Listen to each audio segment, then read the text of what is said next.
नमस्कार। आ जाइए, आपको हम अपने खेत का भ्रमण कराते हैं। ऐसा कि अभी हम सब लोग जानते हैं कि अभी गेहूं की कटाई हुई है। गेहूं कटाई के उपरांत जो है फिर अभी मक्का की कटाई आरंभ हो गई है। इन खेतों में जो है गेहूं की कटाई पहले हो गई, तो उनमें जो है मूंग का छिड़काव किया। मूंग दाल के रूप में हम लोग उपयोग करते हैं मूंग का। आप देख रहे हैं आज हम जो मूंग की खेत में खड़े हैं, और ये जो छोटा छोटा पौधा आप देख पा रहे हैं ये मूंग का है। और मूंग जो है दाल के लिए बड़ा मशहूर होता है। हमारे इलाके में, कोसी इलाके में देखेंगे तो मूंग की मांगें अधिक होती है। यह बेहद ही स्वादिष्ट और स्वास्थ्यवर्धक भी होता है, और इसमें कई सारा जो मिनरल्स, विटामिन पाया जाता है मित्रों। क्योंकि ये जो है मूंग का फसल जो है कम दिनों का फसल है। इसमें 3 महीना के आसपास में मूंग तैयार हो जाता है। आप देखेंगे अप्रैल के अंत तक जो है, जब अप्रैल में गेहूँ की कटाई हो जाती है तो अप्रैल के अंत तक में जो है मूंग की जो बुआई की जाती है। उन्हीं खेतों में हल्की जोत के साथ जो मूंग की फसल, मूंग को छींट दिया जाता है, मूंग के बीजों को। और इसका बीज जो होता है वही होता है जो फल होता है। जैसे गेहूं का, मक्का का जो खाने का चीज़ होता है वही गेहूं मूंग के लिए होता है। तो मूंग का जो है बीज का छिड़काव कर दिया जाता है, और ये खेत में हल्की जुताई करके इसको मतलब जो खेत में इसका छिड़काव किया जाता है। ध्यान रखा जाता है कि नमी हो। जिस खेत में नमी होती है उसमें जो मूंग का फसल जो लगाया जा सकता है। और अब ये देखिए मूंग जो है अभी इसमें लग चुका है। क्योंकि मई जून में बारिश आरंभ हो जाती है लगभग, तो अगर बीच बीच में इन्हें जो इसके लिए पानी की भी आवश्यकता नहीं के बराबर होती है। आमतौर पर जब इन दिनों में बारिश नहीं होता है तो मूंग की फसलें हो जाती है। जब बारिश होता है तो इसकी फसलों की संभावनाएं घटती चली जाती है। तो मूंग का फसल है, मूंग को देखा गया। और आसपास के इलाकों में जो देखिए मक्का की खेती है। और आज हम अपने इस खेत का भ्रमण कराने वाले हैं। तो देखिए कि यहाँ मूंग की खेती, आज स्पेशल जो हमारा कार्यक्रम था इस मूंग की खेत को देखने के लिए। क्योंकि हमारे यहाँ जो व्यवस्थाएं हैं, ऐसा तो ये हम कह सकते हैं हर जगह की स्थिति ऐसी है कि कृषि करने वाले लोग और ज़मीन वाले लोगों में दो अलग अलग व्यक्ति होता है। ज़मींदार, खास करके जो लोग कृषि के विकल्प में अपने जीवन को स्थापित करने में सक्षम हो सके, चाहे छोटी बड़ी नौकरी हो, सरकारी हो, गैर सरकारी हो, या फिर अपने आप को कहीं स्थापित कर लियो किसी छोटे छोटे शहरों में व्यापार कर रहे हो या अन्य कार्य। तो निश्चित रूप से ऐसे लोग कृषि को छोड़ करके चले जाते हैं। तो इसी स्थिति में खेत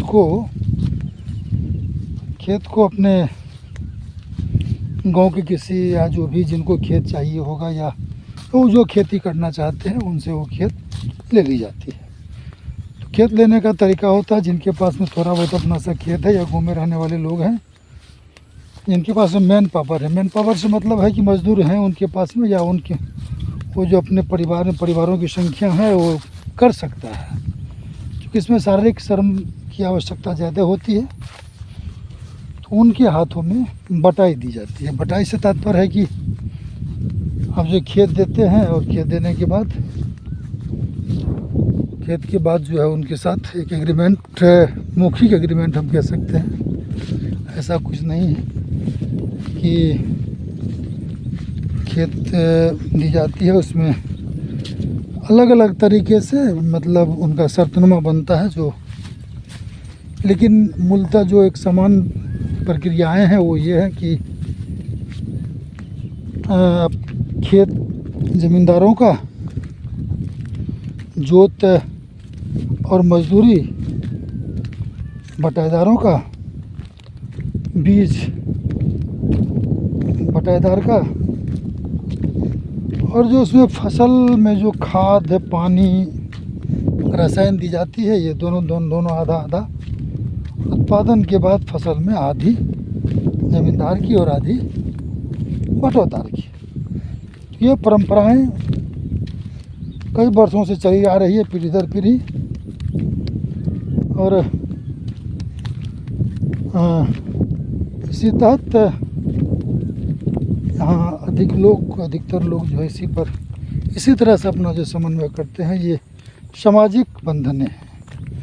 आपके पास श्रम है, श्रम शक्ति है, तो आप उसका उपयोग करेंगे। हमारे पास में संसाधनें हैं, तो दोनों मिलकर के कैसे बेहतर जीवन जिया जा सकता है, ये हमें गाँव में देखने को मिलता है। तो बहरहाल ये देखिए मक्का है हमारे पीछे में, जैसा कि अभी आप देख रहे हैं, ये मक्का की खेती है। मक्का की खेती लोग अधिक संख्या में अब जो करने लगे हैं।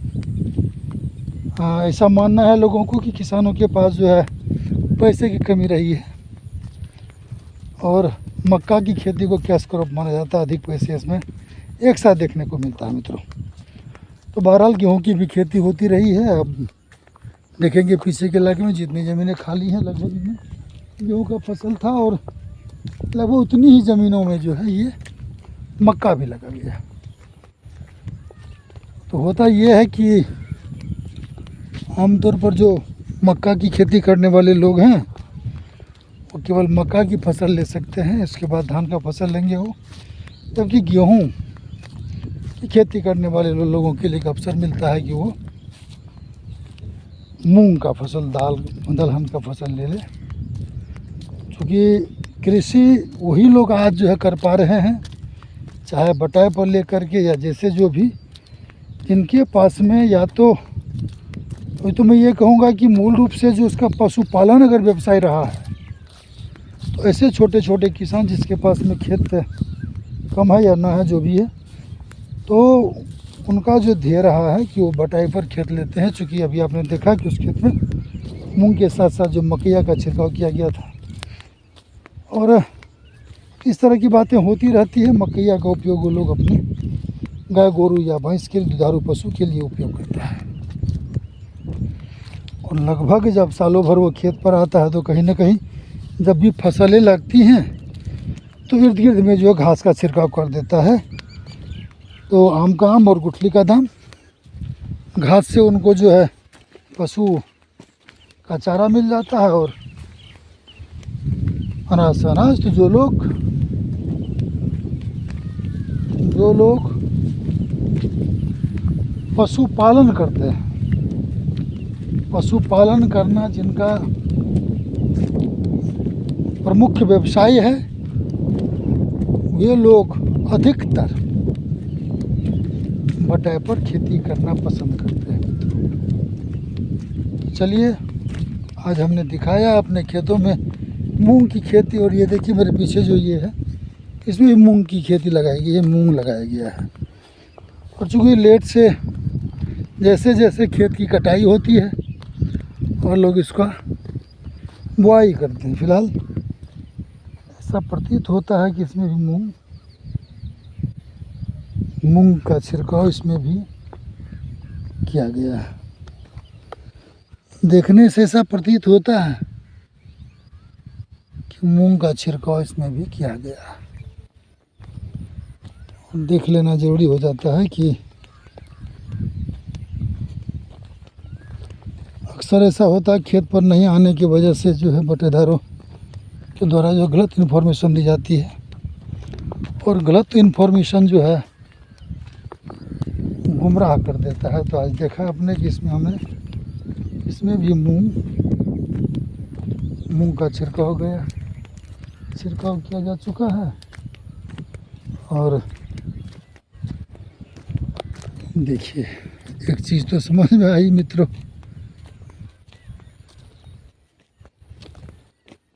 आज हम आपके साथ पूरे खेत का भ्रमण करेंगे। और एक खेत हमारा है जो ये इससे आगे है, दूर तक आपको दिखाई देगी। देखिए जो मकई का फसल है, मक्का हर जगह आपको मिलेगा। ये मूंग देखिए, ये जो अगेती मूंग कहा जा सकता है, ये शुरुआती दिनों में ही जो इस मूंग का छिड़काव किया। मित्रों एक चीज़ ध्यान देने की बात है कि इसमें भी घास जो है अलग तरह का घास है, इसमें मोथा या दुबरी जिसको हम लोग बोलते हैं उस प्रकार का इसमें घास है। जबकि अलग अलग खेतों में हमने देखने का प्रयास किया तो कहीं अलग अलग तरह का जो है घास आपको देखने को मिलता है। देखिए एक ही एरिया में, एक ही क्षेत्र में जो अलग अलग घासें हो सकती हैं, ये चीज़ें आप देख रहे हैं। और हम देखेंगे आप इसमें कि लगभग लोग जितने भी गेहूं की खेती हुई है, सभी खेती में लगभग लोग जो है अपने अपने खेतों में लगभग मूंग का छिड़काव वो जो कर चुके हैं। तो आस होती है मूंग की फसलें हो जाती हैं, दाल दलहन हो जाता है, और दाल के साथ साथ जो है चारा के लिए, पशु के चारा के लिए, उनके घास के लिए हरा ताज़ा पौष्टिक ये चीज़ें इनको मिल जाता है। तो अगर मैं ये कहूँ कि अधिक से अधिक संख्या में लोग गेहूं की खेती करने वाले किसान, गरीब किसान,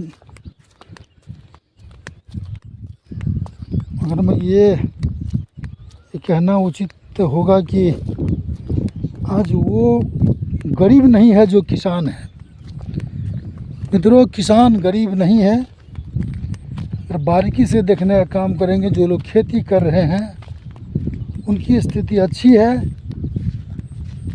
जो मज़दूर किसान हैं उनकी भी स्थिति अच्छी है, और अगर अच्छी नहीं है तो उनकी अच्छी नहीं है, जो न तो कभी किसान बन पाए, ना मज़दूर, ना ही कभी उनको रोज़गार या नौकरी की सुविधाएं हासिल हुई। मित्रों, ये जो जिसको हम लोग ज़मींदार बोलते रहे हैं, जो बीच के लोग हैं, जो कभी ज़मींदार हुआ करते थे, उनकी खेती जो है दूसरे लोग क्या करते थे, मज़दूरों की जो भरमार होती थी। हाँ, जबकि मज़दूरों की कमी हो गई है, मज़दूर उत्कर्मित हो करके, हम कहें अगर स्कूल के भाषा में, तो उत्कर्मित किसान, जो मज़दूर से कभी किसान हुए, और वो बड़ी तेज़ी से जो है इन चीज़ों पर जो छाते चले जा रहे हैं, और उनकी आमदनी आमतौर पर जो अच्छी खासी है। बीच के जो वर्ग हैं,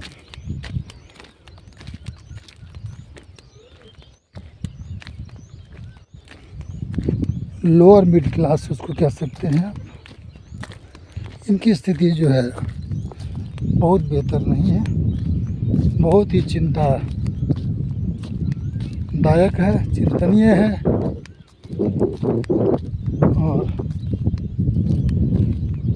दो चीज़ें होती है कि हमारे जो ऐसे लोग हैं जो जिनके पास अब ज़मीनें हैं, अभी आप देख रहे हैं कि हमारी जो ज़मीनें हैं कितनी दूरी पर मित्रों, चूँकि 3 से 4 किलोमीटर पर एक खेत, कभी हमारे बाबूजी के समय में या दादाजी के समय में जहाँ खेत की संख्या, इसका रकबा कुछ बहुत ज़्यादा होता था, तो आज चूँकि ये खंडित होता चला गया, और आज हम अपने भाइयों के हिसाब से देखें तो बीघे में आके सिमट गया। जहाँ 4 बीघे, 3 बीघे, 5 बीघे एक जगह प्लॉटिंग हुआ करता था, तो उस समय में खेती का मज़ा अलग था। और आज जब 10 कट्ठे 1 बीघे खेत कहीं 2 किलोमीटर पर, 3 किलोमीटर पर, 4 किलोमीटर मिले तो खेती करना कितना असहज हो जाता है। तो उन क्षेत्रों के लोग जो वहाँ जिनका खेती है, वही लोग बटाई पर लेकर के उनके साथ टका पोकर के खेती वो लोग कर पाते हैं। तो इस वजह से भी कई को कारण रही है, इस वजह से जो खेती करने में लोग जो है लाचार रहे हैं, बेबस रहे हैं, चाह के भी नहीं कर सकते हैं। तो ये चीज़ें रही मित्रों। खेती कल भी फायदे का सौदा था, आज भी फायदे का सौदा है, और कल भी रहेगा। जिन्होंने खेती किया, जिन्होंने मेहनत किया, उन्हें उसका फल मिला। तो कुछ स्पेस है जीवनों में। शिक्षा जो हम देखेंगे कि एक कहावत हमारे यहाँ, अध सिजवा चूड़ा अक्षर कटवा गुआर किसी काम का नहीं है। एक कहावत है, लोकोक्ति है। तो जो एजुकेशन हमारा है, पढ़ाई, जो हमारे बच्चे अगर पढ़ाई कर रहे हैं तो बहुत बढ़िया पढ़ाई नहीं कर पाए या उनको तो फिर उनके लिए बड़ी दिक्कतें हो जाती हैं। ना तो वो खेत पर काम कर सकता है और ना ही वो उनको नौकरियां मिल सकती है। स्किल्ड का अभाव होता है। अक्सर हमारे जो पेरेंट्स होते हैं वो खेत पर काम करके जैसे तैसे बच्चों को, पेरेंट्स की इच्छाएं होती है कि हमारे बच्चे पढ़े लिखे और पढ़ लिख करके काबिल इंसान बने, अपने जीवन को बेहतर कर सके। लेकिन हमारे बच्चे जो होते हैं क्या ऐसा सोचते हैं इस ढंग से हमारे पेरेंट्स, या मैं सोचता रहा हूँ, शायद ये बातें मेरे बच्चों के मस्तिष्क में 100% ये बातें नहीं आती। और यही वजह है कि बच्चे जो है पढ़ाई तो करते हैं, पेरेंट्स के हिसाब से अगर देखने का प्रयास करेंगे तो माँ बाप को होता है कि हमारा बच्चा जो पढ़ रहा है, लेकिन वास्तविकता तो ये है कि बच्चे मानसिक रूप से उनका बदलाव होता है, मानसिक परिवर्तन होता है। वो कंफ्यूज हो जाता है पढ़ाई और कृषि, पता नहीं, इन चीज़ों को ना समझने के वजह से उनकी पढ़ाई अच्छी नहीं हो पाती है। किसी तरह से जो है उनको डिग्रियां मिल जाती है और नौकरी से वंचित। नौकरी से मतलब है जिसके पास में प्रतिभाएं हैं, जिसके पास में स्किल्ड है, उन्हें नौकरी की आवश्यकता तो है, लेकिन नौकरी अगर नहीं मिले तो उसका जीवन जो है भटकेगा नहीं। पढ़ाई और शिक्षा को लेकर ही वो अपना जीवन जीने का प्लान करेंगे, वही उनके चीज़ों में आ जाएगा। सबसे ज़्यादा स्किल्ड होगा जिनके पास में स्किल का कमी होता है, अनुभव की कमी होती है, जानकारी की कमी होती है, वही लोग जो भटकते हैं। और बाद में ऐसी स्थिति आ जाती है कि बच्चों की स्थिति बहुत ही दयनीय हो जाती है। और ऐसे ही बच्चे, ऐसे ही पेरेंट्स के बच्चे और ऐसे वर्गों के बच्चे, चाहे वो किसी जाति धर्म का हो सकता है, ये सारे लोग आज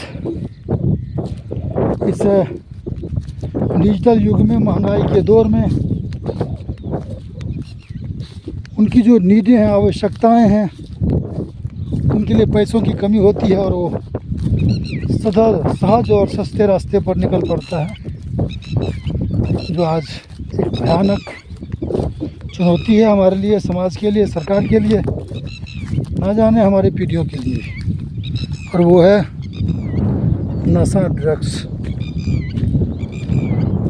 आज इस चरस, नशा, गांजा, भांग की तो बात बहुत दूर चली गई मित्रों। तो ड्रग्स, चरस, कुकिंग्स क्या होता है, इन सारी चीज़ों का गाँव में जो है बहुत व्यापक पैमाने पर इसका जो है व्यापार होता है। लोग इसको इस्तेमाल करते हैं, सेवन करते हैं, और इनमें लगे लोग वही हैं जिनके पिता तो चाहते हैं कि बच्चे हमारा शिक्षित हो, लेकिन शायद बच्चे कभी ये समझ नहीं पाए कि शिक्षा हमें लेनी चाहिए और शिक्षा मेरे लिए क्यों ज़रूरी है। इन चीज़ों से बेखबर बच्चे जो हमारे होते हैं, माँ बाप खेत पर काम कर रहे होते हैं, बड़ी मेहनत करते हैं, बाहर जा कर के मजदूरी करते हैं, और जब बच्चों की बातें होती है, बच्चे, माँ बाप को ऐसा लगता है कि बच्चों को आर्थिक रूप से जो है दिक्कत न होने दें, आर्थिक संपन्नता बच्चों के डिमांड को करते रहें। शायद यही हमारे पेरेंट्स समझ पाते हैं। तो दिन रात एक करके बच्चों की जो है ज़रूरतों को पूरा करने के लिए अधिक से अधिक मेहनत करते हैं और बच्चों को आर्थिक आवश्यकता की पूर्ति कर देते हैं। बहरहाल बच्चे इन चीज़ों को समझ नहीं पाते हैं, क्योंकि उसका मानसिक स्थिति और मानसिक डेवलपमेंट ऐसा नहीं होता है। इस वजह से बच्चे उन पैसों का दुरुपयोग करते हैं, अंत में आकर के उन्हें कुछ हासिल नहीं लगता है, उनकी समझ में नहीं आती है हमें करना क्या चाहिए, क्या करें या क्या न करें। इन सारी समस्याओं के बीच गिरे हैं हमारे समाज। बहुत सारे सवालात हैं, बहुत सारी चीज़ें हैं, इसको समझने की ज़रूरत है, जानने की ज़रूरत है। मित्रों, आज हम पुनः एक बार अपने दूसरे खेत पर आ गए हैं और देखिए, एक खेत से दूसरे खेत में पहुंचने के लिए सीधे जबकि हमने चलने का प्रयास किया तो 20 मिनट का समय हमें यहाँ आने में लगा। तो ये स्थिति रही है हमारे कृषि से लोगों को भागने में, निकलने में, जो भी चीज़ें हैं, इस तरह से लोग पलायन करने लगे हैं कृषि के क्षेत्रों से दूर दूर तक, अधिक दूर तक, कहीं यहाँ कहीं वहाँ। और अब कुछ ऐसी परिस्थितियाँ आती हैं कि चाह के भी आप कुछ नहीं कर पाते हैं, और ऐसा ही होता रहा। खेत खाली, इसमें जुताई भी होनी चाहिए थी, जो नहीं हो पाया शायद। पूरी तरह से खेत खाली है। इस क्षेत्रों में लगभग लोग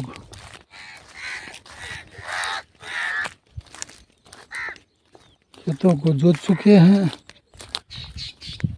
और ये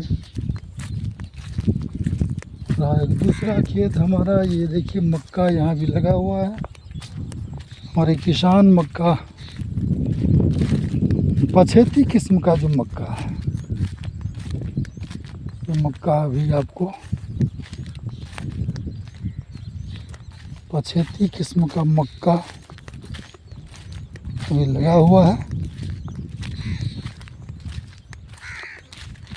ये देखिए हमारा प्लॉट है मित्रों। आज हमने काफ़ी दूरी तय किया है और ये मध्य खेतों में, इस इलाके में हज़ारों एकड़ की ज़मीनें, सैकड़ों किसान और कई सौ मजदूरों का जीवन यापन इन क्षेत्रों से होता है।